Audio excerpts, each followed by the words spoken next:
말씀 보도록 하겠습니다. 오늘 말씀은 호세아서 11장 12절부터 12장 전체 14절까지 보도록 하겠습니다.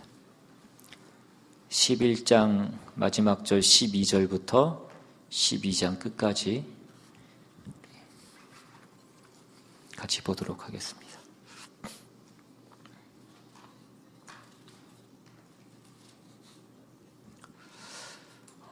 찾으셨으면 우리 한 절씩 교독해서 읽겠습니다. 제가 먼저 읽습니다. 에브라임은 거짓으로, 이스라엘 족속은 속임수로 나를 에워쌌고, 유다는 하나님 곧 신실하시고 거룩하신 자에게 대하여 정함이 없도다. 에브라임은 바람을 만오며 문풍을 따라가서 종일토록 거짓과 포함을 더하여 아수르와 계약을 맺고 기름을 애굽에 보냈도다. 여호와께서 유다와 논쟁하시고 야곱을 그 행실대로 벌하시며 그의 행위대로 그에게 보응하시리라. 야곱은 모태에서 그의 형의 발꿈치를 잡았고 또 힘으로는 하나님과 겨루되 천사와 겨루어 이기고 울며 그에게 간구하였으며 하나님은 베델에서 그를 만나셨고 거기에서 우리에게 말씀하셨나니 여호와는 만군의 하나님이시다.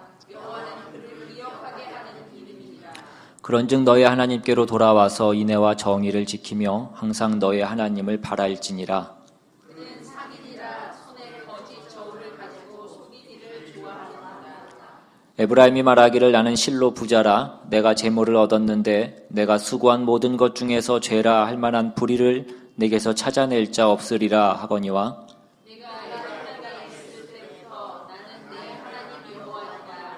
내가 너로 다시 장막에 거주하게 하기를 명절날에 하던 것 같게 하리라. 내가 여러 선지자에게 말하였고 이상을 많이 보였으며 선지자들을 통하여 비유를 베풀었노라. 길르앗은 그러한 것이냐 과연 그러하다. 그들은 거짓 되도다.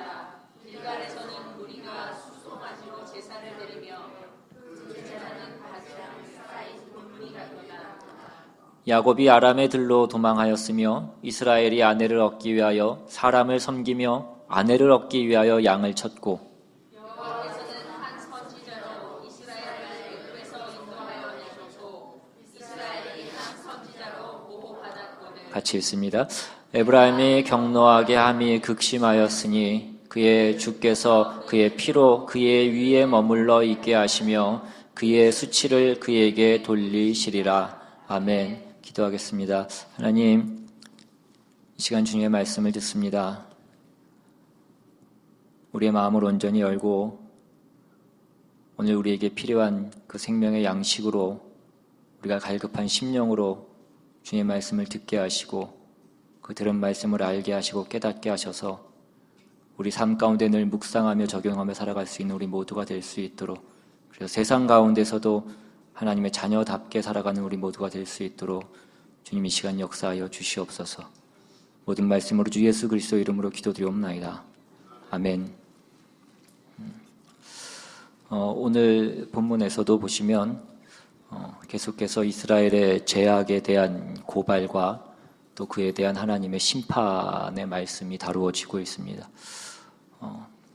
본문 처음 말씀인 그 11장 마지막 절인 그 12절 말씀을 보시면 이스라엘이 거짓과 속임수로 당신을 에워쌌다라고 그렇게 탄식하며 그들의 위선적인 경건에 대해서 하나님께서 고발하십니다. 진실과 인애와 하나님 아는 것을 요구하시는 그 하나님께 이스라엘이 거짓과 속임수로 일관되게 하나님께 반응하고 있었던 것입니다. 그리고 이제 12장으로 와서는 그 이스라엘의 거짓과 속임수의 내용이 무엇이었는지를 구체적으로 분야별로 그렇게 말씀해 주고 있습니다. 먼저 그들의 정치 분야를 보시면 오늘 본문 1절에서 그들은 아수르와 계약을 맺고 기름을 애굽에 보내었다라고 그렇게 말씀하고 있습니다. 그러니까 그들이 하나님을 의지하고 하나님을 의뢰했던 것이 아니라 아수르와 그 애굽 사이에서 눈치를 보면서 그 기회주의적인 어떤 외교로 그들의 안전을 구하고 있었다라는 것입니다. 눈에 보이지 않는 그 하나님과의 언약보다 눈에 보이는 그 강대국가의 어떤 약속을 그들의 안전의 근거로 삼고 있었다라는 그런 얘기입니다. 그들의 경제 분야에서도 다르지 않습니다. 오늘 본문 7절에 보시면 그는 상인이라 손에 거짓 저울을 가지고 속이기를 좋아하는도다 라고 그렇게 기록되어 있습니다. 그들은 재물을 얻기 위해서는 수단 방법을 가리지 않았다라는 그런 말씀입니다. 그들은 하나님께서 미워하시는 그 거짓 저울을 사용하는 것을 그들이 망설이지 않았습니다. 여기 상인이라고 번역하고 있는 이 히브리어 원어는 케나안이라는 단어인데 가나안을 의미하는 단어입니다. 그러니까 여호와를 예배하는 그 이스라엘이, 하나님의 백성인 그 이스라엘이 거짓 저울을 사용해서 그들이 이스라엘을, 다른 이웃들을 착취하고 있다면 그들은 가나안 사람들과 다를 바가 없다라고 말씀하고 계신 것입니다. 그러니까 지금 그들이 드리는 예배로 그들이 누구인가가 결정되고 있는 것이 아니라 그들이 어떤 저울을 사용하고 있는가로 그들이 누구인가가 결정되고 있는 것입니다. 마찬가지로 오늘 우리가 교회에 나와서 예배 드리는 것으로 우리가 누구인지, 우리가 하나님의 자녀인지가 결정되는 것이 아니라 오늘 우리의 삶의 자리에서 우리가 어떻게 살아가고 있느냐로 우리가 누구인지가 결정되고 그것이 증명된다라는 그런 말씀이기도 한 것입니다. 자신의 이득을 얻기 위해서 다른 사람을 억압하거나 착취하는 것은 예나 지금이나 별로 다를 바가 없습니다.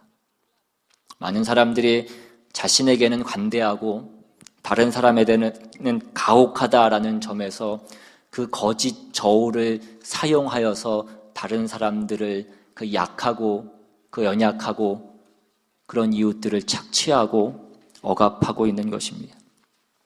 그런데 그 다음 이어지는 8절에 보시면 그들은 자신들이 얻은 그 재물을 정당하다라고 주장하고 있으면서 그들이 얼마나 철저하게 그 거짓과 속임수에 빠져 있었는지를 우리에게 또 한 번 알려주고 있습니다. 8절에 에브라임이 말하기를 나는 실로 부자라 내가 재물을 얻었는데 내가 수고한 모든 것 중에서 죄라 할 만한 불의를 내게서 찾아낼 자가 없으리라 하거니와. 그들이 거짓 저울로 부정한 방법으로 재산을 모아서 부자가 되었음에도 불구하고 자신들의 불의를 전혀 인정하지 않고 있는 것입니다. 그들이 가나안적인 인생관과 세상적인 가치관에 빠져서 자신들이 하나님의 백성이라는 그 정체성을 잊어버리고 그냥 부를 가져다 주는, 그것이 무엇이 되었던지 간에, 그것이 거짓 저울이든지 간에 그것이 더 이상 문제가 되지 않는 삶을 살고 있었던 것입니다. 그들에게는 그저 부자가 되었다는 그 사실이 중요할 뿐이었습니다. 하나님이 원하시는 그 인애와 정의를 실천하는 것보다 경제적 성공을 목표로 살아가는 가나안 사람들 같이 되어서 에브라임은 자신들에게 있었던 그 불의를 이제는 인식할 수도 없는 그러한 처지 가운데 있었던 것을 우리에게 말씀해 주고 있습니다. 마지막으로 그들의 종교 분야에서도 그들이 거짓과 속임수로 그 모든 것을 일삼았던 것은 마찬가지였습니다. 오늘 본문 11절 말씀해 보시면 길르앗은 불의한 것이냐 과연 그러하다. 그들은 거짓되도다. 길갈에서는 무리가 수송아지로 제사를 드리며 그 제단은 바디랑에 쌓인 돌무더기 같도다. 그들이 성지를 찾아가서 막대한 제물과 많은 제사를 드렸지만 그들의 삶 가운데 불의를 동반하고 있는 그들의 제사는 하나님 앞에 아무것도 아니었고 거짓된 것이었다라고 그렇게 말씀합니다. 길르앗이나 길갈은 종교적으로 유서가 깊은 도시였지만 이제 그들이 불의와 거짓이 가득한 그 제사를 드리는 돌무더기와 같은 곳일 뿐이다라고 그렇게 말씀하고 있는 것입니다. 우리는 지금껏 이 호세아서를 통해서 이스라엘 백성들이 하나님께 불순종하고 배반하면서 하나님의 백성으로서 책임 있게 살아가야 될 그 신앙을, 그 실제적인 신앙을 놓아버린 채 자신들의 현실적으로 필요한 그 정치나 어떤 경제의 조건을 만족시키기 위해서 그 하나님의 신앙을 왜곡하고 거짓으로 일삼고 그 신앙을 하나의 형식으로 변질시켜 온 것을 우리는 보았습니다. 하나님은 이스라엘 백성들을 사랑하시기 때문에 그들의 범죄와 배반을 가슴 아파하시고 호세아 선지자로 하여금 하나님의 그 마음을 같이 알게 하셔서 동참하게 하셔서 하나님이 누구시고 하나님이 이스라엘 백성들에게 어떤 마음을 가지고 계시고 그들이 어떻게 반응하길 원하시는지를 호세아 선지자를 통하여서 그 말씀을 선포하셨습니다. 그런데 그런 하나님의 아파하심과 경고로 인해서 이스라엘 백성들이 돌이키거나 회개했다는 기록이 오늘 성경에는 나오지 않습니다.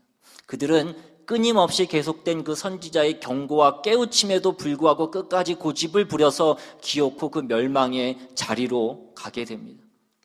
그렇다면 여기에서 우리가 생기는 우리의 질문은 무엇입니까? 첫째는 그러면 하나님의 그 모든 수고가 결국은 헛된 것이냐 하는 것입니다. 그리고 또 하나는 이스라엘 백성이 하나님에게 불순종해서 결국 멸망하게 됐다라고 한다면 그것으로 그냥 끝이냐 하는 것입니다. 다시 말해서 하나님의 사랑과 능력이 인간의 반항과 불순종으로 인해서 그것이 실패할 수 있느냐 하는 것과 만일 저들이 잘못해서 그들이 포로로 넘겨지고 그들이 실패했다면 그것으로 그 모든 것들이 끝나는 것이냐 하는 것입니다. 우리는 이 모든 것이 이것으로 끝나지 않는다라는 것을 그들이 다시 그 포로 생활로부터 귀환하는 것과 또 궁극적으로는 예수 그리스도가 오심을 통하여서 우리는 그것이 끝이 아니라는 것을 우리는 알 수 있습니다. 그러면 그러한 이스라엘의 회복은 무엇에 근거한 것인가라는 그런 문제가 또 남는 것입니다. 오늘 우리가 본 이 호세아서 12장은 이제 호세아서의 결론 부분에 해당하는 것인데 이 호세아서의 결론에 해당하는 이 12장부터 마지막 14장까지의 내용은 이 주제를 다루고 있는 것입니다. 하나님이 이스라엘 백성을 사랑하신다는 것이 무슨 뜻이고 이스라엘 백성이 범죄했다는 것이 무슨 뜻인가에 대한 말씀을 결론으로 정리하고 있습니다. 오늘 본문이 있는 이 12장 말씀의 특징적인 부분 중에 하나는 본문 가운데 그 이스라엘 백성들을 야곱을 언급하면서 말씀하고 있다라는 그런 내용입니다. 오늘 본문 12장은 크게 두 단락으로 구성이 되어 있는데 그 두 단락 모두에 이 야곱의 그 생애를 언급하면서 말씀하고 있습니다. 그래서 이 12장에서는 이 야곱에 대한 언급이 어떤 의미를 지니고 있는지를 우리가 파악하는 것이 굉장히 중요합니다. 야곱이 누굽니까?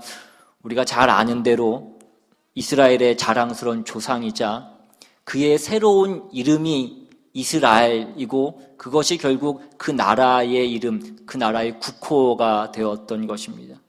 그런데 2절에 보시면 여호와께서 유다와 논쟁하시고 야곱을 그 행실대로 벌하시며 그의 행위대로 그에게 보응하시리라 라고 그렇게 말씀합니다. 여기서 말하는 그 야곱은 야곱 개인을 얘기하는 것이 아니라 이스라엘 나라를 말씀하고 있는 것입니다. 그러니까 지금 하나님께서 야곱과 이스라엘 나라를 동일시해서 지금 말씀하고 계신 것입니다. 그리고 이제 그 다음에 나오는 내용을 보시면 야곱이 어떤 사람이었는지 그의 성품과 특징을 잘 보여주는 사건을 언급하고 계십니다. 3절 이하에 야곱은 모태에서 그의 형의 발 뒤꿈치를 잡았고 또 힘으로는 하나님과 겨루되 천사와 겨루어 이기고 울며 그에게 간구하였으며 하나님은 베델에서 그를 만나셨고 거기에서 우리에게 말씀하셨느니 야곱이 그의 형이었던 에서의 발 뒤꿈치를 잡은 사건은 우리가 잘 아는 이야기입니다. 야곱이 엄마 뱃속에서 태어날 때에 자기가 먼저 태어나려고 자기가 장자가 되려고 하다가 자기가 형을 이기지 못하게 되자 그 형의 발 뒤꿈치를 잡고 그가 태어나게 됩니다. 그래서 이 야곱이라는 이름은 발 뒤꿈치를 잡았다라는 그런 뜻이고, 이 뜻은 의역하자면 약탈자라는 뜻입니다. 약탈자라는 것은 자기의 필요를 채우기 위해서 남의 것을 탈취하는 자를 얘기합니다. 야곱은 그런 사람이었습니다. 야곱은 엄마 뱃속에서부터 그런 사람이었다라는 것입니다. 그 모태에서 형의 발 뒤꿈치를 잡던 야곱이 이제 장성에서는 하나님과도 겨룹니다. 이어지는 4절에 보시면 천사와 겨루어 이기고 울며 그에게 간구했다라고 그렇게 말씀하고 있습니다. 이 말씀의 배경이 되는 것은 우리가 잘 아는 그 야복 나루터에서의 사건입니다. 야곱이 팥죽 한 그릇으로 형에게서 그 장자의 명분을 사고 또 엄마와 짜고 아버지를 속여서 그 장자의 복을 받아내게 됩니다. 그리고 그 일로 인해서 형의 미움을 받고 형이 그 동생에게 복수를 하려는 것을 알게 되자 그것을 피하기 위해서 외삼촌이 있는 라반의 집으로 가게 되고 거기서 20년 동안 고생을 하다가 큰 부를 이루어서 더 이상 거기서도 살 수 없게 돼서 다시 고향으로 돌아오게 됩니다. 그리고 다시 돌아오는 길에 그 소식을 들은 형 에서가 군대를 이끌고 그를 맞으러 오자 앞으로 갈 수도 없고 뒤로 돌아갈 수도 없는 그 진퇴양난의 상황에서 그가 몸부림쳤던 곳이 바로 이 야복 나루터입니다. 야곱이 하나님의 사자와 겨루어 이겼다라고 성경은 표현하고 있습니다. 그런데 이 표현은 좋은 의미로 말씀하고 있는 표현은 아닌 것입니다. 이 표현은 야곱이 자신의 모든 힘을 다해서 하나님 앞에서도 물러서지 않았던, 자기의 고집을 꺾지 않았던 그런 고집불통인 그런 욕심덩어리인 그 야곱임을 표현하는 의미로 등장하고 있는 것입니다. 거기에 보시면 이기고 울며 그에게 간구했다라는 그 표현에서도 알 수 있는 것처럼 그는 이겼지만 결국은 울면서 간구할 수밖에 없었던 하나님의 은혜가 아니고서는 살 수 없는 존재라는 것을 그가 발견하게 되고 그가 인정할 수밖에 없게 되는 것입니다. 하나님께서 지금 이 옛날의 사건을 다시 언급하는 이유는 이스라엘 백성을 꾸중하기 위해서였습니다. 너희 나라의 이름은 이 이스라엘은 야곱에서 유래된 것인데 이 이름은 너희의 조상이 어떤 존재인지를 말해준다는 것입니다. 하나님의 말씀에 끝까지 순종하지 않았던 그 고집쟁이라는 그 뜻이 이 이스라엘이라는 그 이름 안에 들어있다라는 것입니다. 여기에서 나오는 그 야곱은 하나님의 인도하심이나 하나님의 어떤 섭리에 대해서 조금의 어떤 이해나 어떤 관심이 없는 사람을 대표하는 것입니다. 야곱은 자기가 보이는 것을 목적으로 삼았던 사람이고 그것을 이루기 위해서 보이는 힘을 추구했던 사람입니다. 이런 사람이 바로 야곱이고 이것이 지금 이스라엘을 꾸중하고 있는 그 내용과 동일한 것입니다. 이스라엘은 국가적으로나 개인으로나 부여와 안정을 누리기 위해서 우상을 섬겼던 자들입니다. 저들은 보이는 것이 전부였고 목표였고 내용이었고 이를 위해서 보이는 힘을 추구했던 자들이었습니다. 그런데 이것은 사실 옛적에 너희 조상 야곱이 다 했던 행위다라고 그렇게 말씀하고 있는 것입니다.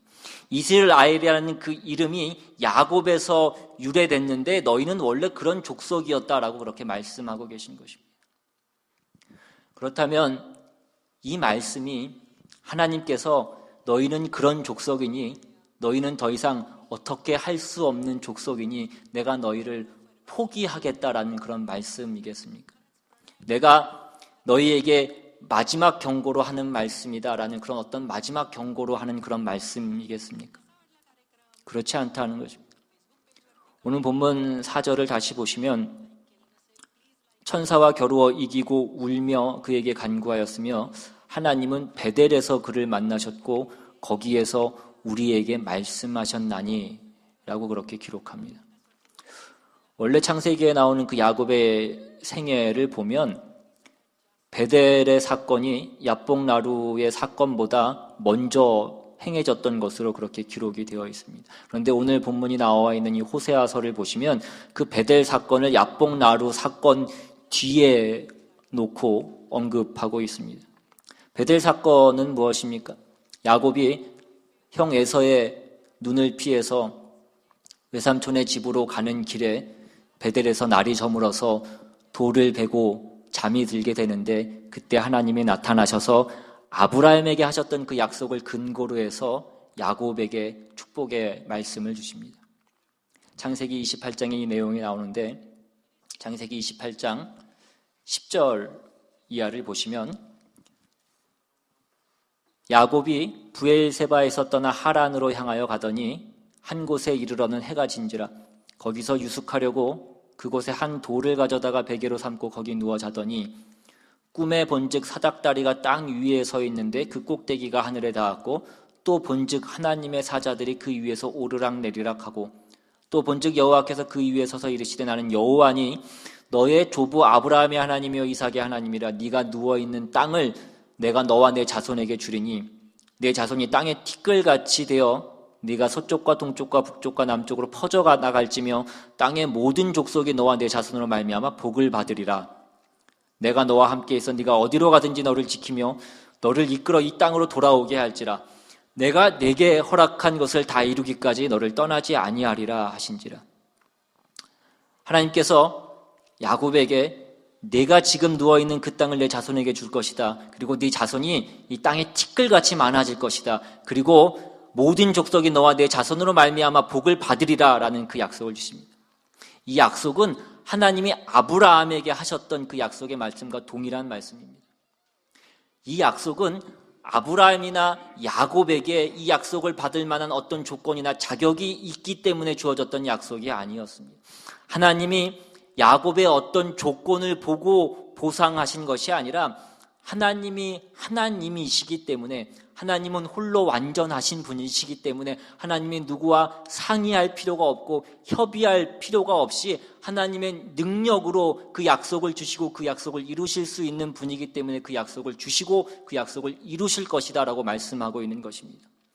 우리가 이런 얘기를 들으면 또 우리의 질문이 생기는 것은 무엇이냐면, 그렇다면 하나님이 작정하신 것이 다 이루어지는 것이라고 한다면 우리의 책임이나 우리의 선택이나 우리의 노력이 무슨 소용이 있겠냐라고 우리는 얘기하는 것입니다. 그러나 그렇지 않다는 것입니다. 하나님은 하나님의 뜻을 이루시는 그 일에 우리와 씨름하신다라는 것입니다. 그것이 야곱의 생애 가운데도 나타났던 일이었고 이스라엘의 역사를 통해서도 우리가 볼 수 있는 일인 것입니다. 여러분, 우리가 어떤 일을 할 때 꼭 그 일을 성공해야지만 그 어떤 결과를 얻을 수 있는 것은 아닙니다. 우리가 순종해야지만 얻을 수 있는 결과를 때로는 우리가 실패하고 방황하고 반대하는 그 속에서도 그 일을 통하여서도 결국에는 그 동일한 목적으로 가게 되고 그 동일한 목적을 이루어내게 되는 것이다 라는 것입니다. 우리는 이 일에 대해서 늘 헷갈려하고 늘 혼동하는 부분이 있습니다. 이것은 우리가 최선을 다하지 않아도 된다라는 것을 말하는 것도 아니고 모든 책임이 하나님께 있다라는 것을 말하는 것도 아닙니다.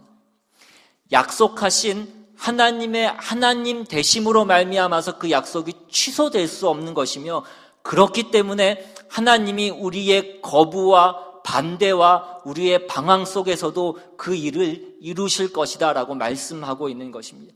하나님께서 우리의 선택을 존중하시지만 그것으로 인해서 초래한 결과가 어떤 우리의 마지막 실패한 결과가 되도록 하나님께서 내버려 두지 않으신다라는 것입니다.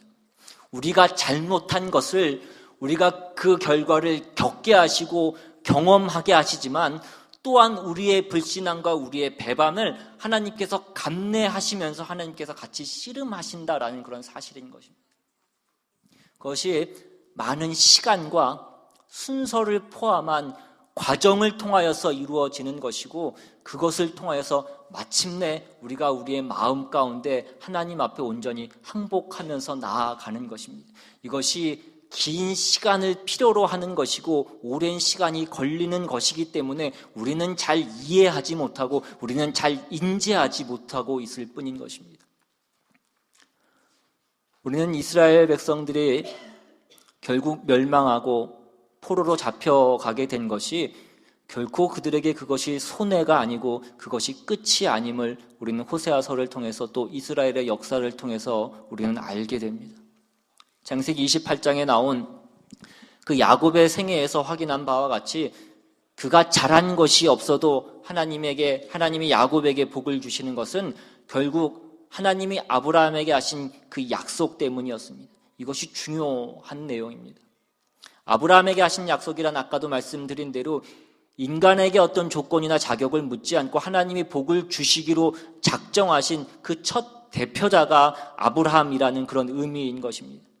말하자면 하나님의 성실하심과 하나님의 은혜로우심으로 복을 받게 될 것을 처음으로 선포하고 약속한 사람이 아브라함일 뿐인 것입니다. 아브라함은 우리와 다를 바가 없는 사람인 것입니다. 우리와 동일한 자이고 예수 안에서 아브라함과 우리는 똑같은 것입니다.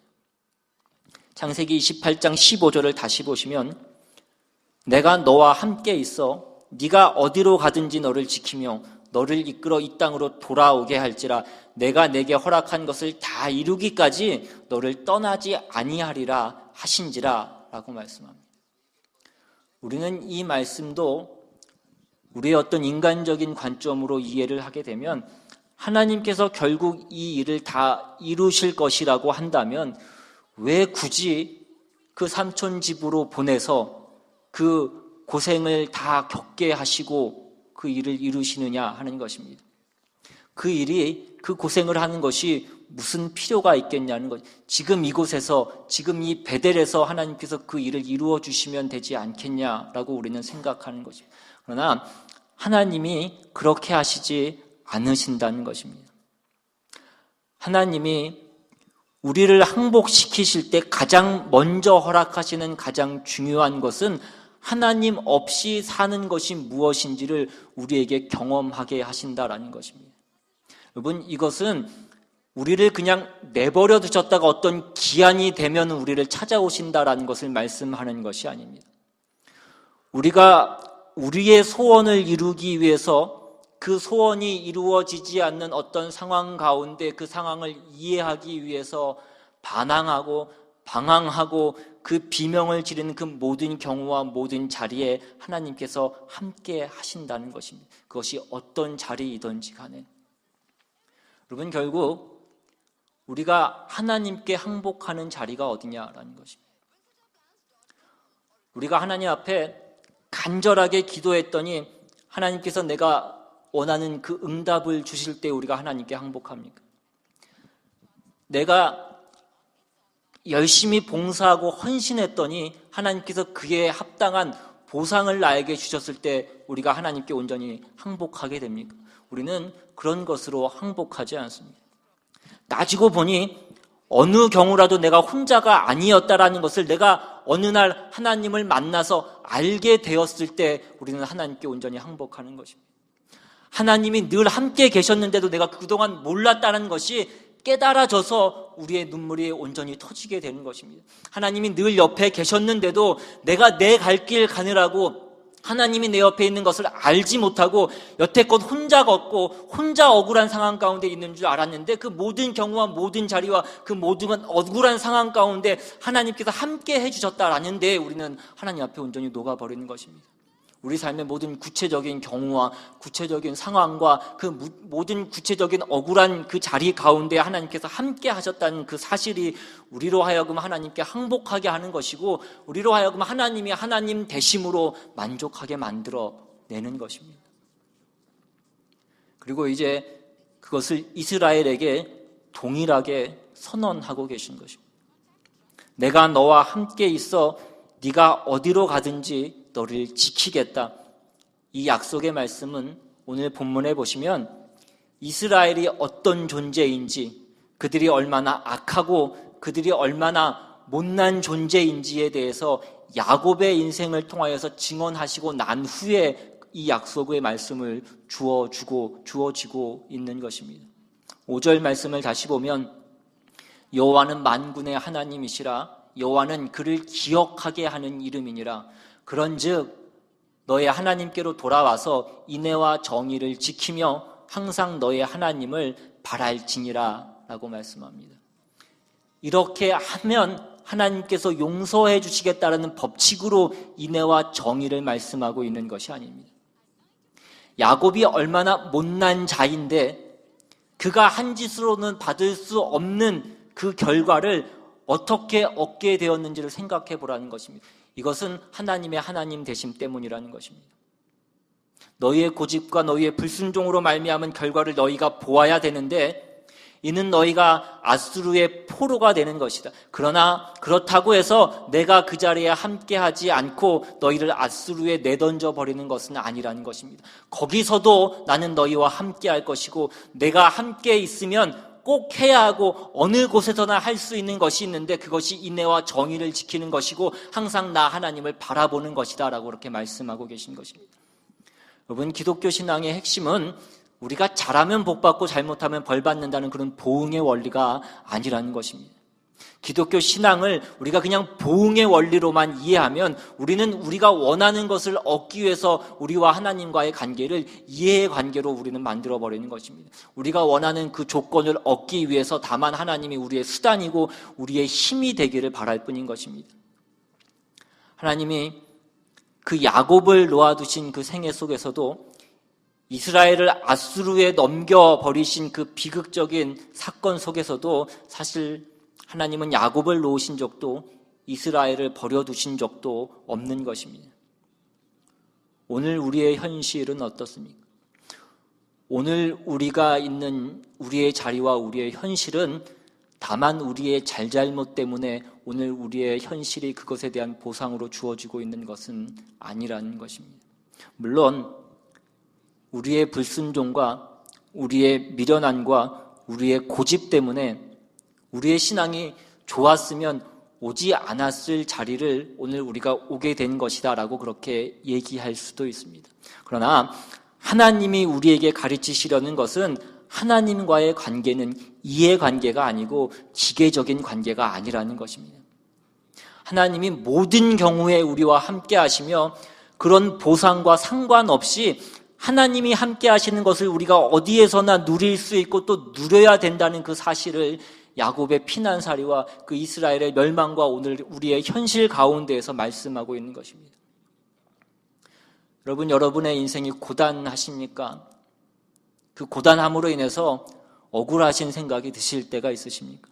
다시 한번 잘 생각해 보시라는 것입니다. 우리가 살아있는 한 하나님은 예수 안에서 우리를 찾아오셔서 어디에서나 그 인애와 정의를 행할 수 있게 하시고 그 하나님을 바라볼 수 있게 하시는 것입니다. 우리가 억울할 때도 할 수 있고 우리가 비참한 상황 가운데서도 할 수 있는 것입니다. 우리의 가장 비참한 현실과 억울한 자리와 언하지 않는 그 경우 그 어떤 곳에서도 하나님이 우리를 혼자 내버려 두시지 않고 하나님이 하나님이시기를 중단하시지 않으신다는 것입니다. 또한 하나님이 하나님이시기를 그만두시지 않는 그 일에서 우리에게 원하시는 가장 중요한 내용은 하나님이 누구신가에 대한 그 인격적, 그 성품에 대한 인격적인 이해와 그것에 대한 우리의 인격적인 순종을 하나님께서 원하시는 것입니다. 우리의 말 못하고 억울함과 우리의 하소연할 수 없는 그 막막함이 우리에게 있더라도 우리가 홀로 있는 자리가 아니라는 것을 아는 데에 우리 기독교 신앙에 중요한 내용이 있는 것입니다. 그런데 우리는 자꾸 우리가 혼자라고 생각할 때가 너무나 많이 있습니다. 그러나 하나님은 모든 인격과 모든 영혼에게 하나님이기를 원하시는 것입니다. 우리가 즐겨하는 표현 중에 하나님께서는 이 세상에 죄인이 나 하나였을 뿐이라도 기꺼이 그 예수님께서 이 땅에 오셔서 그 십자가를 지시고 고난을 받으시고 나를 구원하셨을 것이다 라고 우리는 그렇게 얘기합니다. 하나님의 그 크신 사랑이 무엇인가를 잘 표현해 주는 말씀입니다. 하나님은 그런 분이시다라는 것입니다. 억울한 나 하나, 보잘것없고 능력 없고 못난 이 세상 가운데 하찮은 것 같은 나 하나를 위해서 하나님의 모든 능력과 명예를 걸고 우리를 찾아오시고 우리와 함께 하시고 우리와 동행하시는 분이십니다. 하나님은 하나님이시기를 중단하지 않으신다라는 것입니다. 그리고 어느 경우에도 하나님을 섬기는 그 일은 방해받지 않을 것이다라고 그렇게 말씀합니다. 이스라엘은 망할 것입니다. 그러나 하나님이 하나님이시겠다고 하신 그 약속을 중단하시지는 않으시는 것입니다. 여러분, 우리의 인생은 고단하고 고달플 것입니다. 그러나 하나님이 하나님으로서 우리의 삶과 실존에 참여하시고 간섭하신다는 그 사실을 기억하는 것이 호세아서가 오늘 우리에게 주는 가르침인 것입니다. 하나님은 단지 우리의 원통함을 풀어주기 위한 응답자 정도로 계시는 것이 아닙니다. 우리의 원통함에 함께 하셔서 우리의 고난을 함께 겪으시고 그 고난을 함께 뒤집어 쓰고 계신 것이 우리의 아버지이신 우리의 하나님이신 것입니다. 이스라엘이 아수르에 패망하고 유다가 그 바벨론에게 멸망하게 되자 아수르와 바벨론은 봐라, 너희의 신이 우리의 신보다 훨씬 열등하기 때문에 너희가 패망한 것이다 라고 얘기하며 그 하나님을 조롱하고 그 하나님을 멸시합니다. 그리고 그 성전을 파괴합니다. 그 모든 모욕을 하나님께서 감내하시고 감수하셨다라는 것입니다. 그래서 우리의 인생과 곧 우리의 하나님의 자녀된 그 인생은 외롭거나 절망적일 수 없다라는 것을 우리에게 가르치고 계신 것입니다. 이것이 이스라엘의 역사고 성경이 우리에게 증언하시는 바인 것입니다. 오늘 우리는 우리의 감정이나 우리의 이해로 하나님을 판단하거나 하나님을 원망하지 말고 성경이 증언하는 대로 하나님의 하나님 되심이 무엇인지를 이해해서 우리의 인생과 우리의 현실의 모든 경우에도 하나님이 우리와 함께 하신다는 것을 기억하고 그분과 동행하며 끝까지 그 길을 나아가는 우리 모두가 될 수 있기를 주님의 이름으로 축복하고 축원합니다. 이 시간 우리 받은 말씀 생각하시면서 함께 찬양하고 함께 기도하기 원합니다. 오늘 우리가 어떤 자리에 있을지라도 하나님이 우리와 함께 하신다라고 그렇게 말씀합니다. 우리의 오늘 이 삶의 모든 자리를 통하여서 그 모든 과정을 하나님께서 사용하셔서 하나님께서